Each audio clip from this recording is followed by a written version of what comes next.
Esta es la historia de un caballero medieval que iba en busca de unos pancitos. Más Esmeralda, dame pan. Aquí tienes tu pan.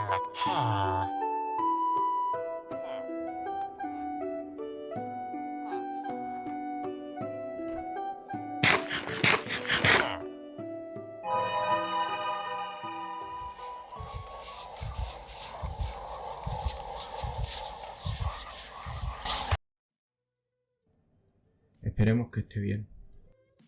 Entre el año 591 y el 1887 ocurrieron al menos 130 eventos de histeria colectiva, psicosis y convulsiones de manera masiva. Los medievales creían que se trataba de algún tipo de amenaza o de un castigo divino, y también pensaron que podían ser intervenciones satánicas. Ellos eran atormentados por un dolor que describían como ser quemados vivos y muchos perdían extremidades.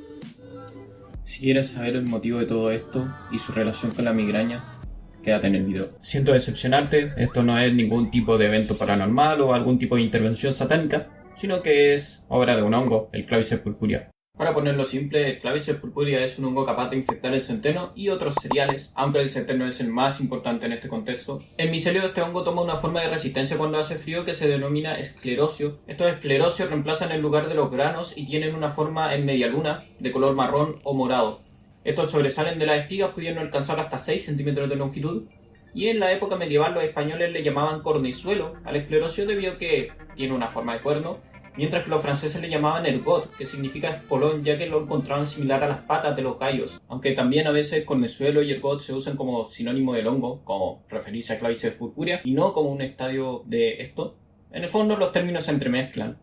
Dentro del esclerocio se producen alcaloides derivados de ácido lisérgico como la ergometrina, ergotamina, ergosina, etc.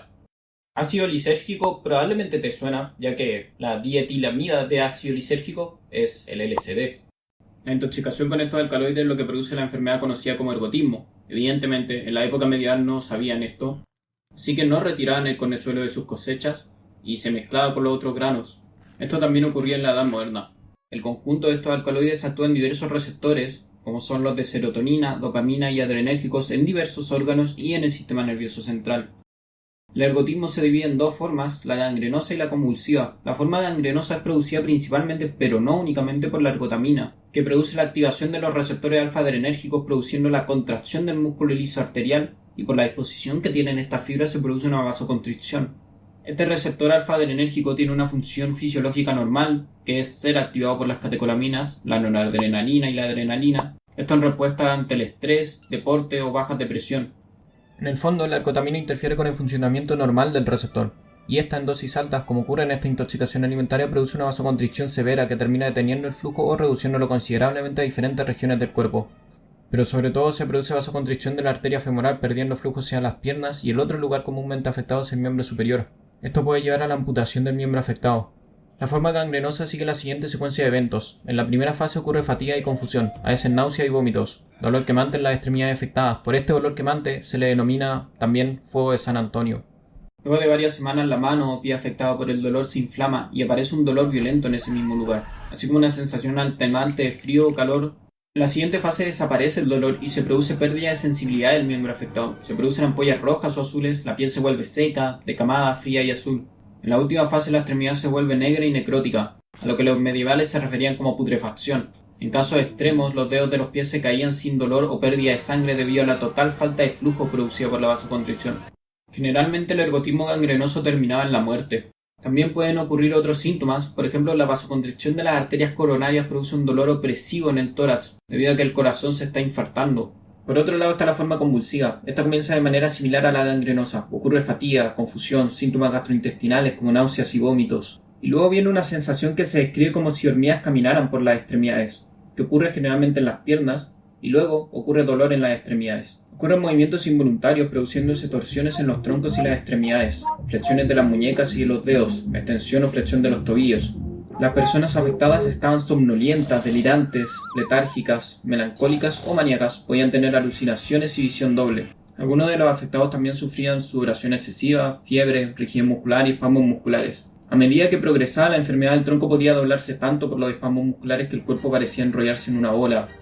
O, también, el tronco podía extenderse como en los opistotonos producidos por el tétanos. Esto podía ser seguido también de convulsiones. Estos ataques de posturas anormales duraban minutos a horas y eran extremadamente dolorosos. Volvían a aparecer en intervalos de días a horas, y entre estos intervalos los afectados tenían mucha hambre. Luego, en la fase de recuperación de la enfermedad, ocurría diarrea, hinchazón de las manos y ampollas en los pies, pero no ocurría gangrena. Luego de la recuperación podían quedar secuelas como una parálisis residual, pérdida de visión, pérdida de la coordinación, pérdida de la sensibilidad y los reflejos.